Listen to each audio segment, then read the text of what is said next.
Audio 12 पुस्तक केचुआ खाद वर्मी कल्चर संदर्शिका वर्मी कंपोस्टिंग मैनुअल, लेखक रत्नात्मक प्रकोष्ठ शांति कुंज। चैप्टर 8 अध्याय 8 वर्मी कंपोस्ट बनाने की पद्धति व विधियां। Systems and methodology of vermi composting. Vermi composting दो पद्धतियों से बनाया जा सकता है। ये हैं इंडोर पद्धति तथा आउटडोर पद्धति, जिनका संक्षिप्त विवरण नीचे दिया जा रहा है। पहला, इंडोर पद्धति, इंडोर सिस्टम्स। यह ढके हुए स्थानों पर कंपोस्ट बनाने की पद्धति है। यह पद्धति प्रायः व्यावसायिक उत्पादन के लिए इस्तेमाल की जाती है। ऐसे स्थानों अथवा क्षेत्रों में जहां किसी प्रकार की प्राकृतिक समस्या जैसे तापमान, वर्षा, केंचुओं का भक्षण करने वाले जीव, चींटी, चूहे, छिपकली, गिरगिट, सर्प तथा पक्षी आदि अथवा असामान्य जलवायु इत्यादि होती है, वर्मी कल्चर स्थान को सुरक्षित रखना आवश्यक होता है। इंडोर वर्मी कल्चर किसी भी उपयोग में न आने वाला स्थान जैसे जानवरों का बाड़ा, मुर्गी पालने का शेड, घरों के पिछवाड़े अथवा अन्य किसी भी स्थान में स्थानीय रूप से मिलने वाली सामग्री, घास, फूस, पुआल, ताड़ के पत्ते आदि से छप्पर डालकर किया जा सकता है। व्यावसायिक स्तर के अनुसार वर्मी कंपोस्ट के लिए परमानेंट अथवा टेम्परेरी किसी भी प्रकार का शेड स्ट्रक्चर बनाया जा सकता है। बड़े व्यावसायिक स्तर के वर्मी कंपोस्टिंग के लिए परमानेंट शेड, लेंटर, टिन शेड, एस्बेस्टस शीट का शेड तथा स्ट्रक्चर बनाना ठीक रहता है, क्योंकि इसमें केंचुओं की इसके भक्षकों तथा विपरीत परिस्थितियों से रक्षा हो जाती है। मरम्मत का व्यय भी कम होता है। छोटे स्तर की वर्मी कंपोस्टिंग व्यक्तिगत स्तर पर प्लास्टिक की बाल्टियों, लकड़ी की पेटियों अथवा सीमेंट ट्यूब्स में की जा सकती है। मध्यम व बड़े स्तर पर कंपोस्ट बनाने का कार्य ईंट, सीमेंट अथवा पत्थर के स्लैब से बने टैंक, क्यारियों में किया जाता है। क्यारियां या टैंक लकड़ी के तख्तों, प्लास्टिक सीट अथवा स्थानीय स्तर पर उपलब्ध अन्य किसी भी सामग्री से बनाए जा सकते हैं। टैंक, क्यारी का फर्श पक्का होना चाहिए। अन्य विवरण संक्षिप्त में निम्न प्रकार है। पहला, छप्पर शेड का साइज आवश्यकता अनुसार। दूसरा, पक्की क्यारी टैंक का साइज व संख्या। सामान्यतः 10 फीट गुणे 3 फीट गुणे 2 फीट लंबाई, चौड़ाई, ऊंचाई। लंबाई आवश्यकता व स्थान की उपलब्धता के अनुसार घटाई बढ़ाई जा सकती है। क्यारियों की संख्या आवश्यकता अनुसार। शीर्षक, वर्मी बेड तैयार करने भरने की विधियां। विधि नंबर 1, प्रथम सतह। 3 इंच मोटी पत्थर की बजरी या ईंट के छोटे रोड़े तथा बालू रेत के मिश्रण की तह टैंक या क्यारी के फर्श पर बिछाएं।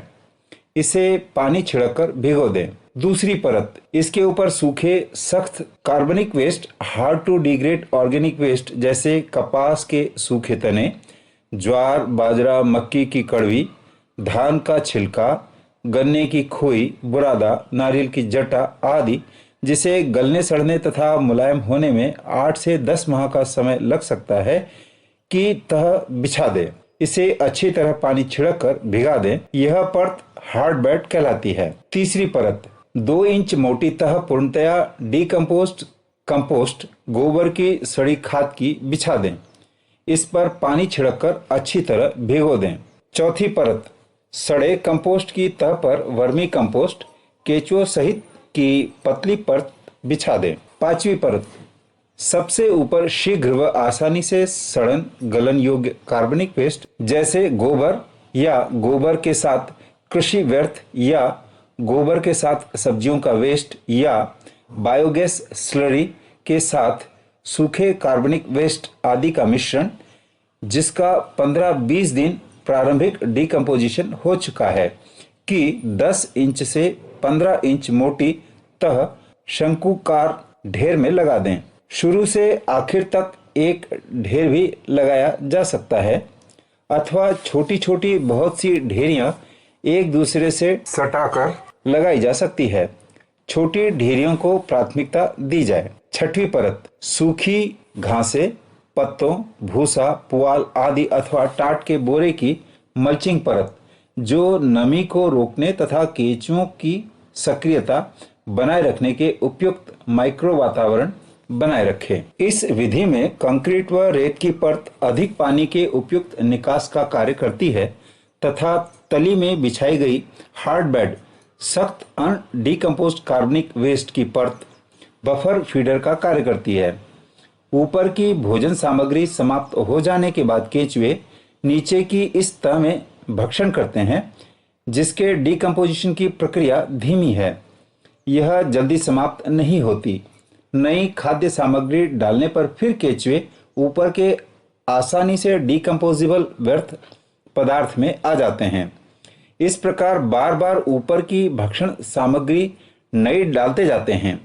आवश्यकतानुसार 6 से 9 माह में एक बार क्यारी या टैंक को खाली कर हार्ड बेड को नए सिरे से बिछा दिया जाता है। विधि नंबर 2। इस विधि में उपरोक्तानुसार परत न लगाकर 2 से 3 सप्ताह तक प्रारंभिक डिकम्पोजिशन पूरा होने पर फीड के रूप में तैयार हुआ ऑर्गेनिक वेस्ट मटेरियल टैंक अथवा पक्की क्यारी में सीधे भर दिया जाता है।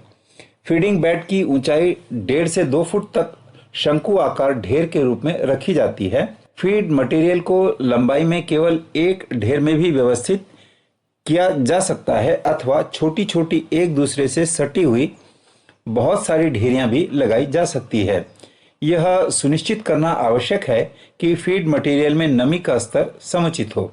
तदोपरांत इसमें ऊपर से केंचुए छोड़ दिए जाते हैं तथा ऊपर से मल्चिंग की समुचित व्यवस्था कर दी जाती है। जैसे ही केंचुए सतह पर छोड़े जाते हैं, वे स्वतः अंदर चले जाते हैं तथा एक के बाद एक तहों पर भक्षण करते हैं व कास्ट ऊपरी सतह पर निष्कासित करते जाते हैं। चूंकि ऊपरी तहों की अधिकांश सामग्री कास्ट में परिवर्तित हो जाती है, वे नीचे की ओर चलना निरंतर जारी रखते हैं जब तक कि सबसे नीचे की तह में नहीं पहुंच जाते हैं। वर्मी कंपोस्ट को हटाकर पुनः उस पर नई फीड सामग्री डाल दी जाती है। वर्मी कास्ट हटाने व नई सामग्री डालने का क्रम चलता रहता है। विधि नंबर 3। इस विधि में टैंक अथवा पक्की क्यारी नहीं बनाई जाती, बल्कि छतदार स्थान में पक्के फर्श पर व्यर्थ पदार्थों का शंकु आकार ढेर लगाया जाता है तथा उसमें ऊपर से केंचुए छोड़ दिए जाते हैं।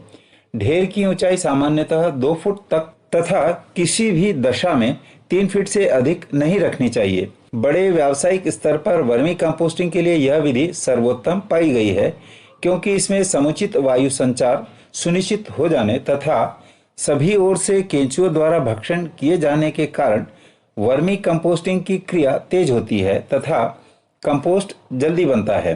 विधि नंबर 4। इस विधि में ऑर्गेनिक वेस्ट को वर्मी कंपोस्ट के लिए तैयार करने में पानी की मात्रा को कम करने तथा व्यक्तिगत देखरेख में कमी कर वर्मी कंपोस्ट तैयार करने का प्रयास किया गया है। इस विधि का प्रयोगात्मक अध्ययन व आकलन कृषि विश्वविद्यालय बेंगलोर के डॉक्टर R.D. काले ने किया है। विधि इस प्रकार है। टैंक या कैरी में ऑर्गेनिक वेस्ट भरकर उसमें पर्याप्त मात्रा में पानी उसे भिगोने के लिए डाला जाता है। ऊपरी सतह को 1 इंच मोटी गीली मिट्टी के पेस्ट से सील कर दिया जाता है तथा हर 1 फुट दूरी पर 2 इंच व्यास डायमीटर के गोल छेद बना दिए जाते हैं। इन छेदों में ऊपर से छड़ी स्टिक डाली जाती है, जिन्हें 2 दिन बाद निकाल लिया जाता है। इससे वायु संचार के लिए रास्ता बन जाता है। टैंक कैरी की दीवारों पर भी 2 फीट की दूरी पर 1.5 सेंटीमीटर डायमीटर के गोल छेद भी वायु संचार क्रॉस वेंटिलेशन के लिए बनाए जाते हैं। वायु का समुचित संचार होने के कारण अंदर भरी सामग्री किसी प्रकार की गंदी बदबू नहीं देती है। 2 सप्ताह बाद मिट्टी की ऊपरी सतह पर केंचुए छोड़े जाते हैं। वे मिट्टी की सतह पर बने छेदों से अंदर भरी वेस्ट सामग्री में प्रवेश कर जाते हैं। अब इसमें बिना कोई छेड़छाड़ किए 6 सप्ताह के लिए छोड़ दिया जाता है। केवल इस बीच कंपोस्टिंग की अवधि में 1 या 2 बार मिट्टी के आच्छादन सॉइल कवर पर पानी छिड़का जाता है। मिट्टी के इस कवर को 2 माह बाद आसानी से अलग किया जा सकता है, क्योंकि केंचुए इस पर भक्षण नहीं करते हैं।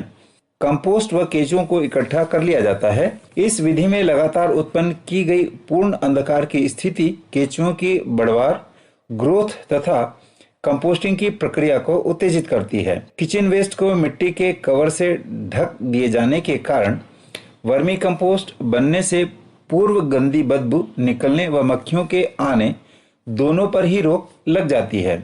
यह विधि बेंगलोर शहर में कई क्षेत्रों में शहरी ठोस वेस्ट प्रबंधन अर्बन सॉलिड वेस्ट मैनेजमेंट के लिए अपनाई गई है। प्रक्षेत्र भूमि में वेस्ट सामग्री को मिट्टी के कवर से सील करने के बजाय भीगे जूट के बोरों से भी ढका जा सकता है, परंतु कुछ समय में ये बोरे डिकम्पोज हो जाते हैं तथा केंचुओं द्वारा भक्षण कर लिए जाते हैं। इस विधि से किचन वेस्ट अर्बन वेस्ट का वर्मी कंपोस्ट बनाया जा सकता है। इस विधि के प्रयोगात्मक अध्ययन में यह भी पाया गया है कि यदि 10 लीटर पानी में 1 किलो गाय का गोबर, थोड़ी सी मात्रा शहद तथा थोड़ा मट्ठा बटर मिल्क डालकर बनाए गए घोल का छिड़काव वेस्ट सामग्री की 8 से 10 गुना मात्रा पर कर दिया जाता है तो इससे कंपोस्ट जल्दी बन जाता है तथा वर्मी कंपोस्ट की क्वालिटी में भी बहुत सुधार हो जाता है। यह इस विधि का स्वैच्छिक पक्ष है, इसे अपनाया जाना आवश्यक नहीं है। विधि नंबर 5, किसी भी निश्चित लंबाई चौड़ाई का 2 फुट से 2.5 फुट ऊंचा पक्का टैंक बनाएं।